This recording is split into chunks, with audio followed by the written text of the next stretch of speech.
അപ്പോൾ എങ്ങനെ നിങ്ങളും തുടങ്ങിയോ?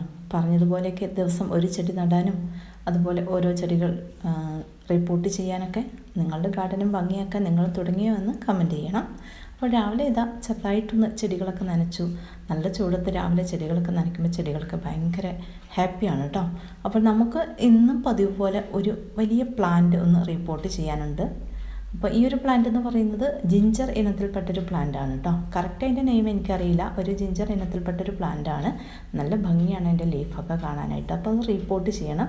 റിപ്പോർട്ട് ചെയ്യാനായിട്ട് ഞാൻ അത് റിപ്പോർട്ട് ചെയ്യുന്നൊരു സമയത്ത് അത് സ്പ്ലിറ്റായിപ്പോയി. ഒറ്റ പോട്ടിലേക്ക് റിപ്പോർട്ട് ചെയ്യാനായിരുന്നു ഞാൻ വിചാരിച്ചിരുന്നത്. അപ്പോൾ അത് ഒറ്റ പോട്ടിലേക്ക് ചെയ്യാൻ കഴിയുന്നില്ല. അപ്പോൾ ഞാൻ നന്നായിട്ട് സ്പ്ലിറ്റ് ചെയ്തു. ചെറുതായിട്ട് സ്പ്ലിറ്റ് ആയതേ ഉള്ളൂ, എങ്കിലും ഞാനത് നന്നായിട്ട് സ്പ്ലിറ്റ് ചെയ്ത് അത് 2 പോട്ടിലായിട്ട് വെച്ചു. പഴയ ഒരു പോട്ടിലേക്ക് പകുതി വെച്ചു, പുതിയ പോട്ടിലേക്ക് അടുത്തതും വെച്ചു കേട്ടോ. ഒറ്റ പോട്ടിലേക്ക് റിപ്പോർട്ട് ചെയ്യാൻ വേണ്ടിയാണ് ഞാൻ ചെയ്തത്, പക്ഷേ അത് നടന്നില്ല. എന്നിട്ട് ഇത്തരം പ്ലാന്റുകളൊക്കെ നമ്മൾ ഇങ്ങനെ വെച്ച് കഴിഞ്ഞാൽ അതിനൊരു സപ്പോർട്ട് കൊടുക്കണം കേട്ടോ. ഇല്ലെങ്കിൽ അത് 2 ഭാഗത്തേക്ക് അതിൻ്റെ തണ്ടുകൾക്ക് നല്ല വെയിറ്റാണ്. അപ്പോൾ 2 സൈഡിലേക്ക് അത് മറിഞ്ഞ് വീഴാനും പെട്ടെന്ന് സ്പ്ലിറ്റായി പോകാനുള്ള സാധ്യതയുണ്ട്. അപ്പോൾ നല്ല സപ്പോർട്ട് കൊടുക്കുകയാണെങ്കിൽ നല്ല ഭംഗിയായിട്ട് ആ പ്ലാന്റ് നിൽക്കും. ഇനി ഇതുപോലെ വലിയ പ്ലാന്റുകളെ നമ്മൾ റിപ്പോർട്ട് ചെയ്ത് കഴിയുമ്പോൾ വേരുള്ള പ്ലാന്റുകളാണെങ്കിൽ നന്നായിട്ട് നനച്ചു കൊടുക്കുക.